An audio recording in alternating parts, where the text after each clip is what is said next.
ഈ ഖണ്ഡനം നടക്കുന്ന കൂടെ തന്നെ ഒരു വൈജ്ഞാനിക ചർച്ചയ്ക്ക് തയ്യാറാണോ നമ്മൾ ചോദിച്ചിരുന്നു. ഖണ്ഡനം പോട്ടെ, അതിനെ കൂടെ തന്നെ ഒരു വൈജ്ഞാനിക ചർച്ചയ്ക്ക് തയ്യാറാണോ എന്നാണ്. അപ്പോൾ ആദ്യം വന്നപ്പോൾ കരിമ്പിലാഖിൽ പറഞ്ഞു, നിങ്ങളേറ്റ് പറ്റൂല. കാരണം എന്താ, 2014 മാണി സലഫി നുണ പറഞ്ഞിട്ടുണ്ട്, അതുകൊണ്ട് നിങ്ങളേറ്റില്ല. 2024 നുണ പറഞ്ഞ മനുഷ്യനായി പറയണത് നുണ പറഞ്ഞുകൊണ്ടേക്കാണ്. അയാളെ ചോദ്യം എന്ത്, 2014 മാണി സലഫി നുണ പറഞ്ഞേക്കണ്, അതുകൊണ്ട് നിങ്ങളേറ്റ് ചർച്ചക്കില്ല. അത് മാണി സലഫി രണ്ടാം ഗണത്തിൽ കൃത്യമായി പണിയെടുത്തു. എന്താണെന്ന്, ആരാ നുണ പറഞ്ഞത്, എന്താ അവസ്ഥ, ക്ലിപ്പിട്ട് നന്ദിരുത്തി കാണിച്ചു കൊടുത്തു. അത് കഴിഞ്ഞിട്ട് പിന്നീട് കഴിഞ്ഞ പ്രാവശ്യം പറഞ്ഞു നമ്മളോട് ആയിക്കോട്ടെ ഞങ്ങളെത്തില്ല, ഞങ്ങളെത്തി. പിന്നെ രണ്ടാമത്തെ പോലും പറഞ്ഞത് വൈജ്ഞാനിക ചർച്ച പറഞ്ഞാൽ ഇൽമ അങ്ങോട്ട് എടുക്കാനല്ലേ, നിങ്ങളെത്തി എടുക്കാൻ ഞങ്ങൾക്ക് ഒന്നുമില്ല, അതുകൊണ്ട് നിങ്ങളെത്തില്ല. അപ്പം അന്ന് ഞാൻ ആയിക്കോട്ടെ ഞങ്ങളേക്ക് നിൽക്കണ്ട, ഞങ്ങൾ നിങ്ങളേക്ക് നിർത്തോളാം എന്ന് പറഞ്ഞു. നിങ്ങളടുത്ത് നിൽക്കുക, ഞങ്ങളിങ്ങനെ ചോദിക്കുക, നിങ്ങളിങ്ങനെ പറയാം, നിങ്ങളടുത്ത് ഇൽമെടുത്തോളാം, അതിന് പറ്റുമോ എന്ന് ചോദിച്ചു. അതിനിപ്പോൾ എന്താ കരിമ്പിലാഖിൻ്റെ പ്രതികരണം അറിയോ, കേട്ടോളി. വൈജ്ഞാനിക ചർച്ച എന്ന് പറഞ്ഞാൽ തീർച്ചയായിട്ടും വിജ്ഞാനങ്ങൾ പരസ്പരം കൈമാറാനുള്ളതാണ്. അത് നിങ്ങളെന്നൊന്നും കിട്ടാൻ നമുക്കില്ല, കാരണം നിങ്ങളെ സ്വഭാവം ഇങ്ങനെയാണ്.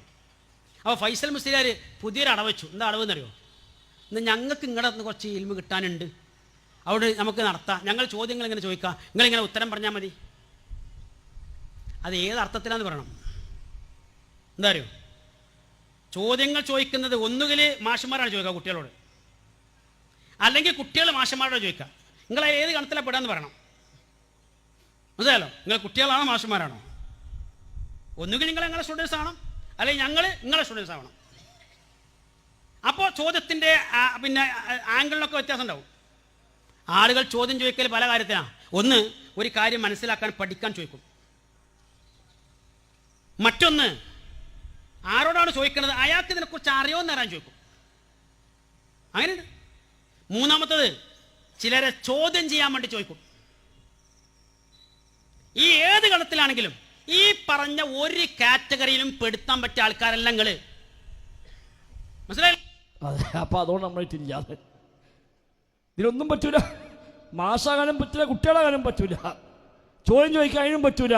അതുകൊണ്ട് നിങ്ങളിട്ടില്ല, ഞങ്ങൾ ഇറങ്ങാറാക്കണില്ല, വിട്ടു. എന്താ കാട്ടൊരു മനുഷ്യൻ ഇങ്ങനെ പറഞ്ഞ വൃത്തിയുണ്ട്. ഇത് ഞങ്ങൾ ഇറങ്ങാറാക്കുന്നില്ല, കാരണം നിങ്ങൾക്ക് അതെല്ലാം തുറന്ന് പറഞ്ഞല്ലോ. ഇത് പ്രത്യേകം പേടിച്ചിട്ടൊന്നുമല്ല പറയുന്നുണ്ട്, ഒപ്പം പറയുന്നുണ്ട്. പേടിയൊന്നുമില്ല, അങ്ങനെ ബേജാറായിട്ടൊന്നുമില്ല, മുട്ട് പറിച്ചിട്ടൊന്നുമില്ല. ഞാൻ പണ്ട് പൊന്മണി നെറ്റ് നടത്തിക്കണ്, അതേപോലെ മാത്തോട്ടം കോയൊക്കെ എൻ്റെ നടത്തിക്കണ്, അതുകൊണ്ട് ബേജാറൊന്നുമില്ല. ആയിക്കോട്ടെ, നമ്മൾ പറഞ്ഞിട്ടില്ല ബേജാറുണ്ടെന്ന്. അത് മൂപ്പയ്ക്ക് തോന്നുകയാണ്, അങ്ങനെ നമുക്ക് തോന്നുമെന്നുള്ളത്. അപ്പോൾ ഏതാ നമ്മൾ ഇടങ്ങാറാക്കണില്ല. ഒരു കഴിയാത്ത മനുഷ്യൻ നമ്മൾ പല ബുദ്ധിമുട്ടിക്കാൻ പാടില്ലല്ലോ.